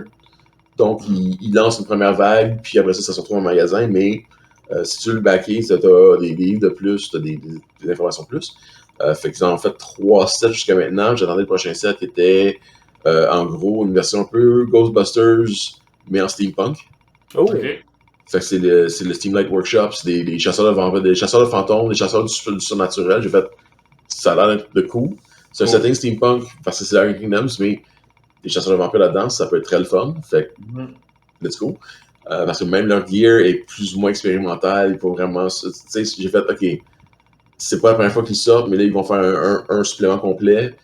Fait que ça veut dire qu'il va y avoir 2-3 livres de plus. Donc, prends un livre sur les monstres plus axés sur les undead, les fantômes. Une autre affaire, prends un livre de background. Fait que j'ai fait, OK. Fait que je l'attends. Puis, entre-temps, la vente a été annoncée. Fait que j'ai fait, OK, qu'est-ce qui va se passer avec ça? On ne sait pas encore. Ouais, mais le site web de Private Express avec toutes les ventes et toutes les affaires, c'était comme shutdown durant comme une semaine, là, dans le temps où c'est comme annoncé. Fait qu'il y a comme eu une petite période tampon où plus possible d'acheter du stock. L'annonce sort et la conférence de presse, le document de presse qui explique ce qui s'en vient pour War Machine, pour Iron Kingdom, puis le site web, puis des affaires. Fait que le temps qu'ils rapatrient tout ça sur le site web de Team Forge, ben, il y a un petit moment là, où est-ce qu'il y a des gens qui étaient un petit peu stressés parce que t'es comme là, tu vas pouvoir nous en parler un petit peu plus, Eric, mais War Machine, pour ceux et celles qui nous écoutent en ce moment, il y en a peut-être qui n'ont aucune idée de c'est quoi War Machine. Fait que, je pense que ça vaut la peine de mettre un petit peu la table. War Machine, jeu extrêmement populaire. On parle de 2013, 2014, 2015. On est dans le milieu des années 2010. Là. Je vais probablement te dire entre 2009 à 2015. Parce que c'est probablement la période de la deuxième édition. La troisième est sortie en 2016 à l'automne. À peu près, parce que je me rappelle, j'avais vu les sorties à peu près en même temps que les figurines de Guild Ball. Fait que ça tombe bien. Puis c'est sorti à peu près en même temps. Donc, mais c'est ça, la première édition de War Machine était sortie en 2004. Fait de 2004 à 2008. 2009 à peu près, ça a été la première édition. Deuxième édition, 2009 à 2016. Puis là, 2016 à 2021, c'était la troisième édition. La quatrième pendant la pandémie. La quatrième est arrivée juste après la pandémie, pendant la pandémie, ouais. Ouais, c'est ça. Puis dans le fond, War Machine a eu comme sa montée en popularité pendant leur deuxième édition, justement, parce que leur deuxième édition proposait un setting de règles qui était beaucoup plus focusé sur la balance, le list building, la compétitivité, dans un aspect d'avoir des règles qui étaient le plus balancées. Ça a toujours été leur truc. Dès la première version de la première release de règles pour War Machine, c'était le Page 5, puis le Page 5, c'était le Page 4, je m'excuse, ça fait un petit bout de temps quand même. C'était une annonce de... C'est un jeu fait pour t'arriver d'en face. Il n'y a rien de balancé, fait que tout est balancé. Puis c'est un jeu qui est... Si tu chiales parce que c'est pas balancé, tu chiales parce que tu joues trop rough, c'est pas un jeu pour toi. C'est un jeu qui était axé compétition. C'est un jeu qui est là pour te rentrer dans les dents. Puis c'est un jeu où tu vas le tagline à l'époque, ce qui a turn off quand même un certain nombre de personnes, c'était « Play like you got a pair ». Là, on parle d'une poire. Hein? Non, not pair, a pair. Joue comme si t'avais une paire. Ah! Comme si t'avais un père. Bon, je sais pas qu'on a perdu Kevin encore, mais bon. Mais c'est ça, je veux dire, ça a été un truc compétitif, puis en fait, c'est que la scène compétitive est devenue... C'était pas juste compétitif, c'est vraiment genre, ouais, une surenchère d'agressivité. Fait qu'éventuellement, la deuxième édition, on peut adoucir ce côté-là, mais la deuxième édition, ce qui a rendu le tout super populaire, parce que la première édition était populaire, puis en fait, on fait un an complet, pas de nouvelle release, puis ce qu'on fait, c'est des playtests publics. Fait que tous les modèles qu'on a sortis jusqu'à maintenant vont être testés, vont être rebalancés pour la prochaine édition. Puis tout le monde qui a des modèles, tout le monde veut participer, peuvent participer. Vous avez du feedback à donner, vous avez aimé ce qu'on est en train de faire avec tel modèle, donnez-nous du feedback, on va le prendre en compte. Okay. Fait que pendant un an, ça a été du feedback, du test ouvert, du feedback. Puis quand ils sont sortis avec la deuxième édition, ça fait... La deuxième édition s'en vient, vous avez fait des tests, on a tout balancé. Donc, pour savoir, cette fois-ci, on va faire des livres d'armée pour ramener tous les modèles, tous les stats. Puis, on va faire un spécial. L'armée qui gagne le championnat du monde, c'est le premier livre d'armée qu'on va sortir, suivi des autres en ranking. Fait que la compétition me donnait non seulement une compétition qui était ultra féroce. On a aussi déterminé ce qu'elle allait sortir. Exactement, l'ordre dans lequel les livres vont sortir. Fait que ça a été très drôle. Fait que c'est ça, c'est comme ça qu'ils ont sorti la deuxième édition. La participation, tu sais. C'est exactement ça. Ça va dans Predator Press, le gros truc de Predator Press a toujours été la participation de joueurs. Le Organized Play de Predator Press a toujours été très fort. Tu avais des ligues avec une storyline qui traversait la ligue, qui roulait de façon quasi permanente. C'était une ligue de mois, puis là, tu avais comme 2 semaines de relâche, une autre ligue pour un autre mois, 2 semaines de... C'est du constant. Deuxième édition sort, ça continuait sa même lancée, c'était ultra populaire. Tu avais toujours les livres d'armée qui étaient sortis avec l'édition. Tu avais le livre de l'année qui amenait le storyline du setting avec les nouvelles unités en plus. Donc, tu avais des nouvelles unités qui sortaient chaque mois, mais tu avais un livre qui contenait les unités à venir et les unités qui étaient sorties. Fait que tu avais toujours quelque chose de nouveau. Tu avais toujours une sortie pour ton armée. Donc, c'est pas, j'ai pas de sortie pendant 3 mois parce que je joue telle armée. C'est chaque mois, tu as toujours au moins une unité qui sort. Quelle que soit l'armée que tu joues, tu as une unité. Fait que ça, c'était cool. Ils avaient sorti aussi Hordes, qui est un jeu qui est des règles différentes, mais compatibles, 100% compatible avec Warhammer, War Machine. Fait que t'es là, soit que tu as des armées humaines avec des robots steampunk, où soit tu as des armées de monstres qui viennent un peu des t'avais des loups-garous, t'avais des vampires, t'avais des démons, t'avais des ogres, les trolls. Ouais, t'avais une armée de... Les orques, c'était genre bleu. Ouais, c'est des trolls, mais oui. Ouais. Les trolls, c'est des espèces de trollkin, des orques qui régénèrent. T'avais les Scorn qui étaient des espèces de nomades qui étaient nécromanciens, juste weird. Qu'est-ce que t'avais d'autre? Vite comme ça, t'avais des espèces de Dragon Spawn, donc c'est des espèces de mutations dues au dragon. C'est la Legion of Everblight, si ma mémoire est bonne. C'est exactement ça. Ouais. Mais c'est entièrement compatible. Fait que tu peux te retrouver avec une armée humaine contre une armée de légion. Tout à fait normal. Le jeu était vraiment très populaire. C'est pour ça que je le nomme comme étant à son apogée un peu pendant la deuxième édition, parce que ça se voulait l'alternative à Games Workshop. À cette époque-là, Games Workshop était 6e édition, 7e édition, qui était connue en ce moment dans leur... mettons, tu reviens en arrière et tu regardes les anciens livres de règles. Les gens regardent beaucoup la 6e et la 7e édition comme étant le moment où Games Workshop faisait des formations pour leurs jeux. C'est là où est-ce qu'ils sortaient des affaires qui étaient débalancées. Oui. Puis ils sortaient des campagnes. Fait bon, moi, je vais avouer franchement qu'aujourd'hui, I wish que j'aurais joué à 40 000 dans le temps. Mais je jouais juste à Fantasy. Parce que Warhammer 40 000 à l'époque, c'était là ton livre de campagne. Ton livre de campagne, c'est les Thousand Suns contre les Space Wolves. Ils ont chacun 3 formations dedans. T'as l'histoire, les scénarios. Merci, bonsoir, have fun. Et dans le but que tout le monde joue les formations qui sont dans le livre, il n'y avait pas de réglementation sur ça. C'est seulement dans la campagne que tu peux les jouer.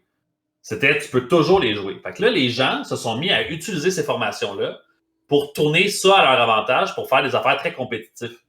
Puis comme c'était un peu broken, parce que c'était pas réfléchi comme ça, puis Games Workshop à l'époque, c'est important là, pour ceux et celles qui sont nouveaux dans le hobby, nouvelles dans le hobby en ce moment, il faut se rappeler, à cette époque-là de Games Workshop, le modus operandi, le pitch de vente de Games Workshop à l'époque, c'était nous, on fait pas d'événements de tournois, c'est la communauté qui s'organise. Nous, on fait nos événements à Warhammer World, qui sont les événements officiels Games Workshop, mais les autres événements, c'est les organisateurs qui donnent leur saveur puis leur couleur à leur événement. Donc, de là est venu le WTC, ITC, toutes ces affaires-là, c'est que les gens se sont créés leur propre système de communauté de traitement de règles. Parce que, justement, Games Workshop, durant pas mal toute leur vie, n'ont pas traité ce genre de situation-là parce qu'ils sortaient des formations avec des belles unités, avec des nouveaux modèles. C'était ça le plan. Quand ils sortaient les modèles, il y avait des... Oublie pas qu'il y avait des codex de 40K qui sortaient, il y avait des stats de modèles, puis ils n'ont jamais fait les modèles jusqu'à la 6e édition. Parce qu'à la 6e édition, c'est là qu'on a eu le Chapter House, où est-ce que là, il y a eu poursuite en ligne. Donc, encore une fois, là, je passe la parenthèse très rapidement, là, parce qu'on en a pour un autre épisode à parler de Chapter House. Mais c'est à ce moment-là où les gens qui jouaient à Warhammer 40 000, qui se retrouvaient à avoir des match-ups qui n'étaient pas super bien balancés, puis comme Games Workshop mettait ça dans les mains des joueurs, bon, on sait tous qu'est-ce que c'est quand on donne beaucoup de pouvoir à une personne. Cette personne-là a tendance à dire, ben, j'ai le droit. Les règlements me disent pas que j'ai pas le droit. Bon, après ça, la bienséance puis la décence, c'est une autre affaire.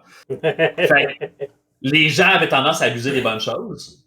Et ce que ça a fait, c'est qu'il y a plein de gens qui se sont mis à demander des choses plus balancées. Et là, on a War Machine qui répondait à ça. Tout à fait. Privateers Press répondait à cette attente-là depuis des années. Donc, on a des gens qui avaient déjà quitté le navire de Games Workshop qui, comme tu dis, jouaient depuis la première édition, qui se sont mis à recruter des gens. Deuxième édition, nouveau modèle, nouveau setting, nouvelle affaire. Ah ben, tu trouves pas ce que tu veux dans Warhammer 40 000? Viens jouer ça à War Machine. Nous autres aussi, on fait du science-fiction. Nous autres aussi, on a des beaux modèles. Puis à l'époque, Games Workshop avait beaucoup de modèles en métal puis en résine et des modèles en plastique. Même affaire de l'autre côté. Un petit peu plus de métal peut-être, mais... Plus de métal, oui, mais le plastique est arrivé plus tard. Mais oui, c'est ça. C'est quand le métal est devenu vraiment trop dispendieux à sortir qu'ils ont finalement pris pas. Mais c'était quand même des modèles qui étaient plus faciles à assembler que du Games Workshop de l'époque. J'ai envie de dire... Encore une fois, c'est... Ça, c'est ton expertise. Moi, j'ai assemblé un starter set de Horde, puis j'ai fait « Hey, c'est bien pas agréable, ça! » Mais... C'est métal ou résine ou plastique? Plastique. OK. Ah, oui, OK. Ça explique. Je peux peut-être bifurquer un peu, là. Cet épisode-là va être long. Ça va peut-être être un 2-part. Mais mon expérience avec Horde, c'est que je suis tombé sur une boîte en plastique, puis j'ai fait « Ah, intéressant. » Seb voulait essayer quelque chose de différent. À l'époque, on jouait à Warhammer Fantasy, on aimait bien ça, mais on avait hâte de jouer à quelque chose de fantasy, mais plus skirmish, moins bataille rangée. Fait que, puis Age of Sigmar n'avait pas encore été sorti à ce moment-là. Fait que là, on a trouvé Horde. Sébastien me dit, ça tente qu'on l'essaye? Je sais pas si j'ai envie de dépenser de l'argent là-dedans. Mais mettons, je te l'achète. Bon, c'est pour me l'acheter, je ne vais pas te dire non. J'en ai déjà parlé dans un autre épisode auparavant. J'ai assemblé les modèles. J'ai pas eu vraiment de plaisir. C'est à assembler avec la super glue. La colle plastique ne fonctionne pas avec ces modèles-là. Donc déjà, j'ai pas beaucoup de plaisir parce que je trouve que c'est long. Je trouve que c'est pas plaisant. Et ensuite, j'essaye le jeu. Et là, je réalise que le jeu se joue avec des terrains en carton. Terrain en carton sur le sol pour pouvoir délimiter les terrains. Fait que la forêt, c'est un carton sur le sol qui dit ça, c'est une forêt. C'est pas une forêt. C'est une forêt. Oui, t'es tombé sur les terrains templates qui étaient extrêmement populaires à l'époque parce que les modèles en métal avaient tendance à pas être bien balancés au niveau poids.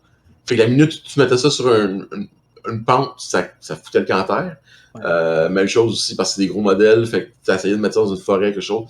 Fait que pour que ce soit plus facile, ils ont juste dit on va mettre du template pour que ce soit facile de mettre le terrain en place, de faire le setup, de jouer. Mais c'est vrai que ça me manquait de panache. Moi, je venais de me peindre ma table de Warhammer Fantasy, type vampire, undead, enneigé, toute faite. Toute prête, j'ai 4 forêts sur ma table, j'ai 3 tours, j'ai des maisons, j'ai une ferme. Moi, là, c'est ça que je jouais. Puis là, on s'en va jouer à ça, puis là, on me sort le board en carton avec une forêt en carton, avec des murets en carton. Puis là, j'ai fait, c'est quoi ça? Puis il me dit, ben ça, c'est des terrains, ça. Ça donne des effets sur la table. Je suis comme, ben non, tu me niaises, là.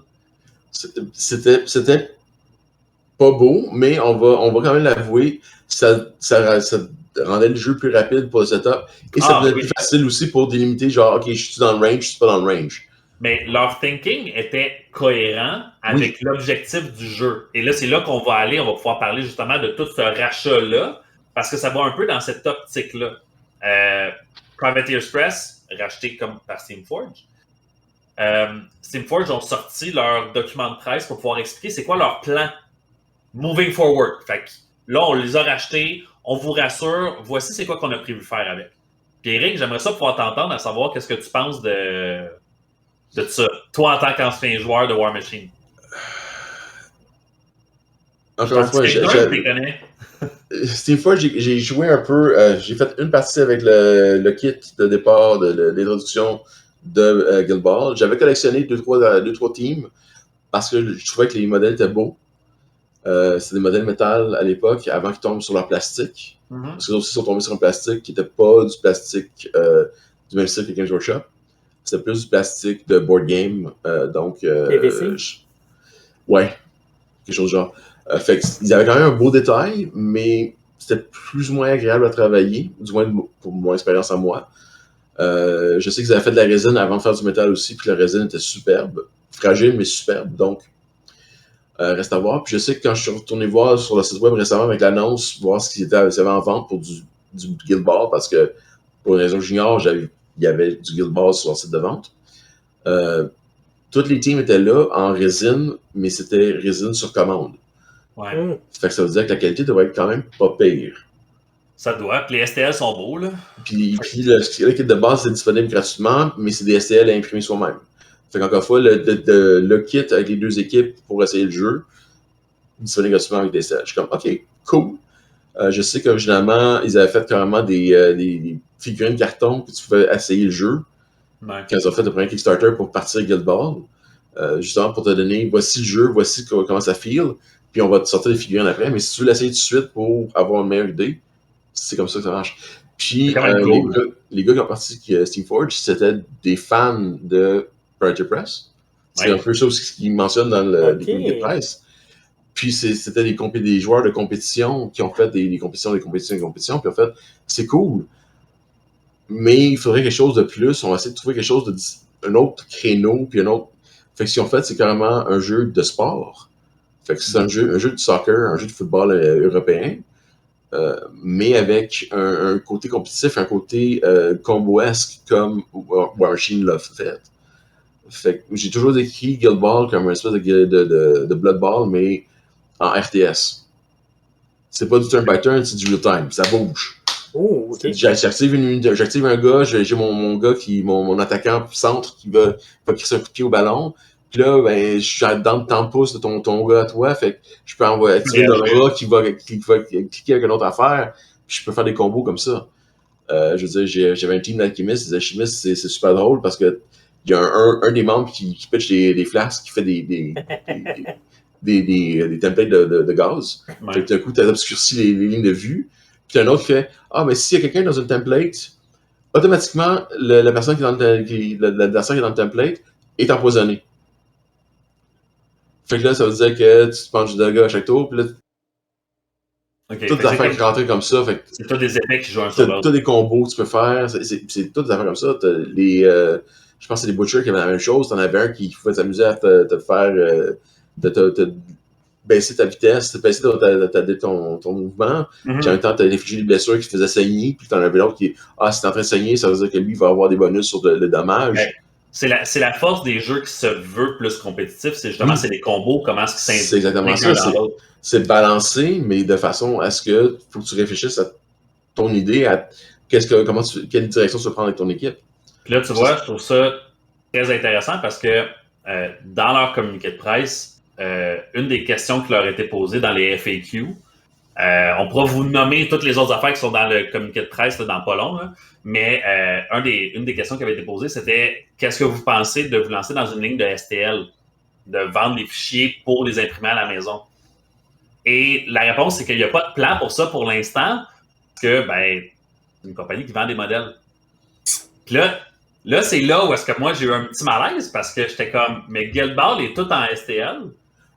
Le set de base seulement. Les autres modèles sont en résine. Tu commandes la résine de Steamforge. Oui, mais tu peux commander tes modèles, peut-être pas tous, tu as raison, mais tu peux commander ton starter set en STL. Là, eux, pour War Machine, ils vont sortir un starter set en plastique, hard plastique. Oui. Fait qu'on fait pas de STL pour un, mais on en fait pour l'autre. Bon, déjà, je trouve que ça envoie un peu le message, là, c'est mon éditorial. Là. Ça envoie un peu le message de, il y en a un qu'on aimerait vraiment qu'il fonctionne, s'il vous plaît, puis on fait de l'argent sur des modèles. Puis il y en a un autre qu'on a comme accepté un peu, là, qu'il va falloir comme gérer nos pertes. Je vais dire ça comme ça. Puis je trouve que ça envoie deux messages sur le même site web. Je suis un peu comme, c'est un peu comme si les gens faisaient, OK, on sait que les Beastmen ne vendent pas beaucoup, OK? On fait pas de STL, sauf pour les Beastmen. On le fait juste pour eux autres. J'étais un petit peu titillé par ça. Mais bon, quelque chose qui a fait polémique, c'est, on en parlait un peu tantôt avant l'enregistrement, mais la 3e édition, à l'époque, Privateers Press séparait leur édition avec des marques. Fait que Mark 1, Mark 2, Mark 3, Mark 4. L'annonce de la Mark 4, si ma mémoire est bonne, tu me corrigeras, Eric, c'était, on arrive à la Mark 4, on est en 2021-2022, là. C'est ça. Fin pandémie. On cancelle tous les vieux modèles. Fait que vos collections, ils vont être mis en Legends, pour ceux qui connaissent du Games Workshop. Eux, c'était quoi? C'était Legacy? Legacy. Fait qu'on vous met ça en Legacy, mais vous pouvez les jouer pareil. On va juste arrêter de les supporter. Mais vous pouvez les jouer. En fait, c'est pas que c'est ce qui a arrêté de supporter, c'est que tu avais des listes d'armées encore existantes. Ouais. Tu avais des modèles qui étaient, les stats étaient encore fonctionnels, mais c'est que il n'allait pas rajouter plus de règles, il n'allait pas rajouter de nouvelles unités, ça finissait là. Puis il n'allait pas les balancer non plus. Ils sont balancés pour où est-ce que c'est rendu. Ouais, donc, c'est ça. Si tu as une armée qui est là depuis le début, comme Signar ou Kedor, qui sont des armées avec un nombre incalculable de modèles, c'est les des options de leur jeu. À peu près. Si tu arrives avec, je sais pas, les Grumkin, qui sont une des dernières armées sorties, qui sont en fait des espèces de fées démoniaques, t'as pas grandes unités, t'es pogné avec pareil. Ouais, c'est ça. Fait qu'ils ont utilisé un traitement relativement similaire à ce que Games Workshop fait pour leurs armées en général. C'est on prend une partie ou on prend l'armée au complet, on la met sur une tablette, puis quand elle est sur la tablette, tu peux continuer à la jouer, il n'y a pas de problème. Mais attends-toi pas à ce que dans 5 ans, la tablette va être à la même place. le reste du jeu va avoir avancé, il va y avoir des nouveaux modèles, il va y avoir des nouvelles affaires. C'est très probable. Je ne sais pas ce qu'ils vont faire avec ça, je ne sais pas ce que Team Forge vont faire avec ça, mais c'était ça le but, parce que en fait, c'est que le timeline de la première édition jusqu'à la quatrième a avancé. Parce que chaque année, en fait, il sortait le livre de campagne, puis c'était le timeline qui avançait. Fait que la fin de la troisième édition, c'était carrément un cataclysme. Il y a une invasion démoniaque qui balaye tout était en ruine, c'était une catastrophe monstrueuse. Puis c'est là-dessus que la troisième édition s'est terminée. La bataille finale était apocalyptique. Je sais qu'à Gen Con, c'est là qu'ils l'ont faite. Oh! Ouais, non, c'est ça. Les événements de Gen Con pour Priority Press, c'était le moment où c'est le moment principal de la campagne de l'année. Fait que là, si tu participais aux événements, c'était pas juste, bon, ben, tu sais, il y a une bataille, puis c'est cool, c'est la bataille qui est hyped up depuis le début de l'année. C'est là qu'elle arrive, puis c'est là qu'on va publier les résultats, puis ça va influencer le fluff pour l'année à venir. Fait que c'est un peu comme si le Organized Play de Warhammer 40 000 ou de Age of Sigmar, qui font dans d'un an, culminait à ici, ça mène à quelque chose d'autre. Oui, c'est exactement ça. Fait que là, après cet événement-là, quand ils ont sorti la quatrième émission, ils ont fait on a brisé le timeline. Le timeline, on l'avance 10 ans. Fait que là, c'est 10 ans plus tard. Fait que c'est pour ça qu'ils ont arrêté les armées puis ils ont fait on repart à zéro. Parce que oui, il faut dire qu'il y avait un nombre incalculable de modèles, puis aucun magasin qui va tout tenir non plus. Tu avais encore des modèles qui étaient jouables et valides qui dataient de la première édition, donc 2004. Ouais. Fait que veut pas, les magasins ne pouvaient pas suivre, ne pouvaient pas tenir, ça prenait trop de place. Ils ont été obligés de couper, puis ils ont fait fine, on repart à zéro. Puis là, ils sortaient des battle box, fait que c'est des armées complètes en une boîte. C'est plus cher, mais t'as carrément tout ce qu'il faut. Puis c'est la continuité. Donc, c'est pas juste on a encore Signor, on a encore Khador, mais c'est aussi où est-ce qu'ils sont rendus après la fin du monde, qui a été avorté, puis comment est-ce qu'ils s'en sont sortis, puis là, ben écoute, la nation Khadoran, en fait, on était peut-être en retard au niveau industriel, fait qu'en disant, on met la gomme, puis on passe avec une industrialisation massive des régions nordiques, puis l'armée va suivre avec. Ils pouvaient se permettre de sortir des modèles qui étaient redesignés différents, avec une avancée, puis le changement de technologie aussi pour pouvoir faire des figurines, si on parle d'un point de vue méta un peu. Là. Oui, exactement. La production de figurines en 2004, la production de figurines en 2022, c'est pas la même affaire. Fait que tu peux te permettre de pousser plus loin tes idées. Fait que les figurines ont été sculptées en 3D depuis un petit bout de temps quand même. Puis là, d'un coup, ce qu'ils ont fait, c'est les figurines qu'ils vendent, c'était carrément une impression 3D haute qualité. Puis, en plus, c'est que tu avais tes points de contact, c'était des trucs pour être aimantés. Fait que la nouvelle édition, tu fais carrément swapper tes pièces. C'est ce qu'ils faisaient, c'est ce que les joueurs avaient fait pendant la deuxième et la troisième édition, c'est j'ai un châssis de Jack.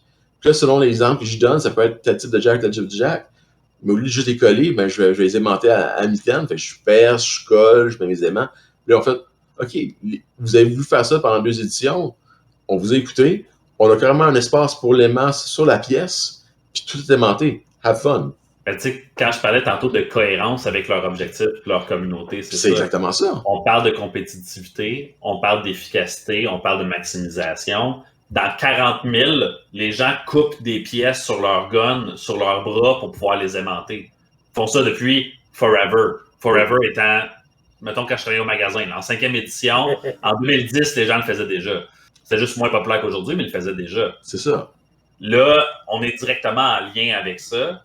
Là, ce qui est intéressant, c'est que War Machine, de ce que tu mentionnes à ce moment-là, Eric, à l'époque, on fait un changement au niveau des gammes, on fait un changement au niveau du lore, on fait un changement, mais ils sont plus à la même place au niveau de leur vente que quand ils étaient à leur apogée pendant la deuxième édition Mark II.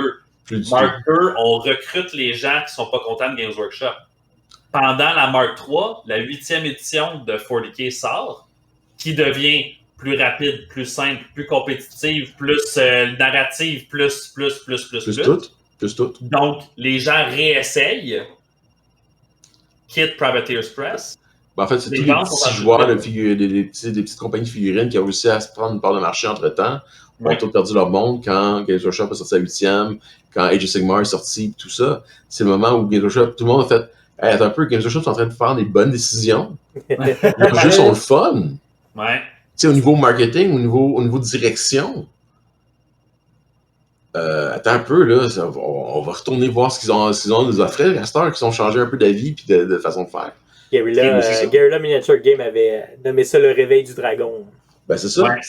Ça a exactement été ça. En plus, c'est ça. Non seulement il y a ça, mais la 3e édition de Mark III, en fait, quand ils l'ont sorti en 2016, il y avait eu 0 playtest public. Ouais. Ah non, ça avait été sorti de nulle part. Puis... C'était sorti de nulle part, carrément. Ils nous ont sorti ça. Puis je pense que c'est 2 mois plus tard, parce que ils avaient sorti les sortes de départ, donc les petites 3 unités, whatever, pour essayer. Ils avaient sorti les remplacements de cartes. Fait que les stat cards, ils avaient ressorti un pack pour chaque armée avec les stat cards de tous les modèles. Puis là, 2 mois plus tard, ils ont fait ouais, ben finalement, on refait des playtests pour rebalancer le tout. Fait que les stat cards que vous avez sont plus valides. Ah non, c'est épouvantable. Mais c'est là, encore une fois, c'est là que tu vois, il y a un débalancement dans la cohérence. On te fait des choses pour que ça soit balancé. On les fait en lien avec la communauté. On vous écoute. On s'est bâti autour de notre réputation à vous écouter et à faire des choses pour vous parce qu'on est en symbiose un peu. Tu sais. Ben, on comprend puis on fait quelque chose ensemble. La fois où est-ce qu'ils décident de ne pas le faire lié à leur communauté, ça coupe le lien. Oui. La chute des ventes, la chute de l'intérêt, puis ensuite, c'est ce que je voyais, moi, des joueurs de War Machine à l'époque, c'était mais j'étais investi, j'aimais ce jeu-là, et là, tout d'un coup, on me dit qu'il y a une nouvelle édition, et on me dit que les affaires n'étaient pas balancées, fait qu'il fallait que tu en fasses un autre, fait que mets ça en évidence, je faisais un autre. Ce qui est un traitement que les gens ont fait en passant avec les datasheets de 9e édition puis de 10e édition des Space Marines. Là, okay. Fait que c'est pas juste War Machine qui est en manque de cohérence par moment. Là. Oublie pas, je suis un joueur Necron de la 3e édition. Ah ben oui. Fait que je te comprends. Parce que entre la 3e édition et la 5e, quand ils ont refait le codex, ils ont tout changé le fluff. Ils ont enlevé un certain nombre d'unités aussi. Je pense entre autres au Paria. Ouais. Tu sais? Fait que je te comprends. Puis je sais que c'est exactement ça. Vous venez d'entendre la première partie de notre épisode sur le rachat de la licence Iron Kingdoms par Steamforge en compagnie d'Eric Arlo. J'espère que vous avez aimé ça et si vous avez aimé ça, n'hésitez pas à revenir lundi prochain. On vous revient avec la suite, la 2e partie de cet épisode. Et en attendant, je n'ai qu'une chose à vous dire. Bonne soirée peinture!